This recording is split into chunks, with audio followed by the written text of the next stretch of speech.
What do you think? We're getting a riding school here, so yeah, you should pay attention. I think we were expecting something different in the track. Why would you do that to an already perfect track? I don't know why you would change it for the biggest race of the year. We did show we are faster than Americans. I think they hopefully stop talking about it. Finally, you know, we smashed them this weekend. Are the Europeans better than the Americans at motocross? Right now, yeah. I had a lot of people that, big fans of the sport, that came to me after the race and said, oh man, better luck next year. It was no luck. You know, we were not good enough. I'm not blaming the riders either, because their responsibility is to try to win the Supercross. That's number one. Then number two is try to win the Nationals. Every year from March through September, European racers compete in the Motocross World Championships in nations all over the world. From January through September, American racers compete in the AMA Supercross and Motocross Championships in the United States. The only time of the year that American and European racers will face each other on the same track is at the Motocross of Nations in October. The thing that really sets it apart from other events is the riders and the teams are riding for their country. That element of patriotism that elevates the event, and everybody loves to run their nation's colors. Motocross of Nations is a fight between countries. I have been for 25 years heavily involved with Team Belgium. Now, because of Jeffrey and Glenn, I'm 66%, let's say, coach of Team Holland. And I can feel these guys, that's some weeks already, they're talking about that race. Being able to represent your country is a huge honor. It's one of the most nervous moments I've ever had sitting on the line. I mean, it's the only time I felt like I could throw up right now. And it's not only the fight between the countries, but there's of course always that annual fight between Europe and the US. In 2018, the Motocross of Nations was set to take place on American soil for the first time in 7 years. I'm just about as American as it gets. I love the USA. No money at this race whatsoever, just pride, and I want to bring home that trophy, and this is my 4th go. I really feel like we have a solid team. It's feeling good here at RedBud, American soil. Also with back-to-back U.S. motocross champion Eli Tomac, set to face MXGP champion Jeffrey Herlings. The 2018 Motocross of Nations was one of the most anticipated races in years. I'm pretty sure Tomac wants to beat me. I want to beat him, and if I can beat him there at his home turf in a straight battle, then we can possibly say I'm the fastest rider on the planet at the moment. If he beats me, he can say it. Hard rain started around 4:45 a.m. Very hard rain at 5:30 a.m. Rain at 6 a.m. It's going to be a mutter. It's going to be challenging. These tracks change more like towards the European track, you know, with the changes that they made. And that doesn't benefit us. We raced in the US, but the track was a long way from what RedBud is under normal outdoor conditions. And I think the riders were shocked when they saw all the changes, you know. There is likely no one who has invested as much time and effort in Team USA's performance at the Motocross of Nations than Roger DeCoster. Feels better. DeCoster has managed Team USA 33 times since 1981, winning 20 Chamberlain trophies for America. It's like us against the rest of the world, basically, the feeling. The European nations, they're happy to help each other to beat the US. But that's the same position a champion is in. If you have been dominating, all the other guys want to beat you.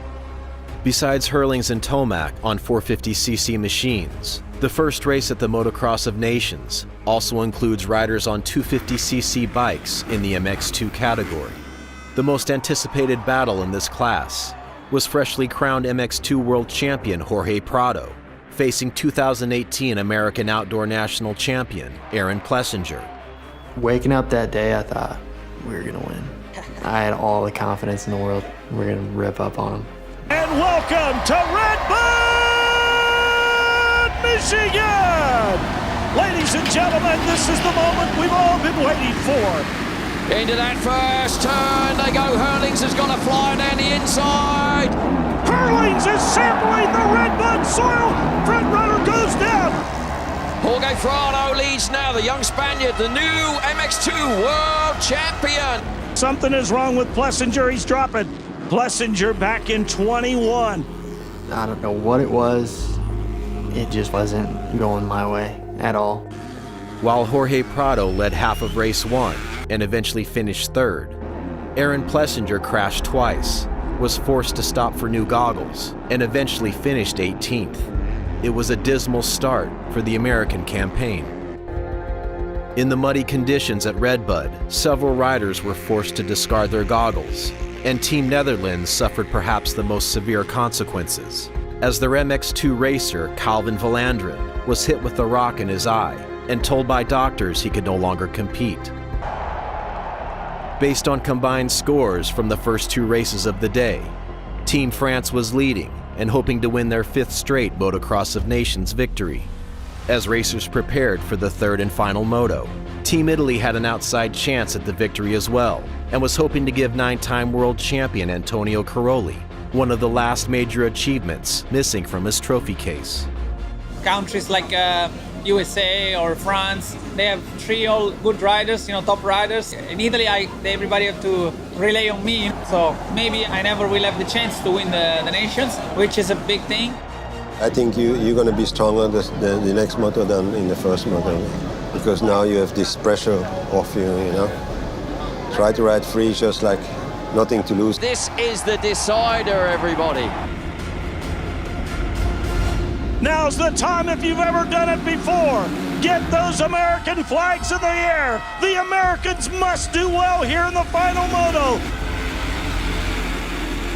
Glenn Koldenoff has taken over the #1 spot here. The Netherlands are galloping and trying to take the Chamberlain Cup. Lapino into the #2, pulling into the #3. Here comes Caroli. Caroli now moves into the #6 ride.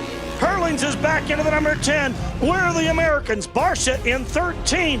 Eli Tomac at 28th position. We've got our work cut out for us, America. From the shadows of the Notre Dame Gold Dome comes our leader. Koldenoff is about to be the overall champion here at Motocross of Nations, but the Italians and the French are nip and tuck here. In race 3 at RedBud, Antonio Caroli battled up from outside the top 5 and passed Team France's Gauthier Paulin in 3rd place, giving Team Italy a 1-point advantage. But after taking roost from behind his teammate Alessandro Lupino, he was forced to ditch his goggles and try to finish without them. Antonio Caroli goggleless. Caroli now back to 6th. Caroli comes through pit lane, and I don't read Italian, but it pretty much says you have to pass Paulin. There's Paulin going past Lupino. So all of a sudden, Paulin is now up into 3rd. Herlings running to the #2 position. The Netherlands are amazing. They are amazing. Koldenoff and Herlings dominated their races, with Glenn taking a pair of wins and Jeffrey a 1st and 2nd. It was enough to give Team Netherlands a 3rd place overall finish. Gauthier Paulin's late moto charge took France to their 5th straight victory, while Caroli's 22-minute ride without goggles proved to be 2 points short of the win. On one side, we are very happy because we finished 2nd, which never happened before for us, for me and for Lupino. But on the other hand, we are a little bit not happy because we had the chance to win. Yes, we did it again, strong in America. Yes! We did show we are faster than Americans. I think they hopefully stop talking about it. Finally, we smashed them this weekend. Finishing 3rd, the Netherlands. The Italians were your runner-up, and the Chamberlain Cup champions. Team France for the 5th time in a row. With a 6th place overall finish at the Motocross of Nations, Team USA's result at RedBud was a major disappointment for American motocross fans, and a testament to the high level of racing that exists in the MXGP World Championships.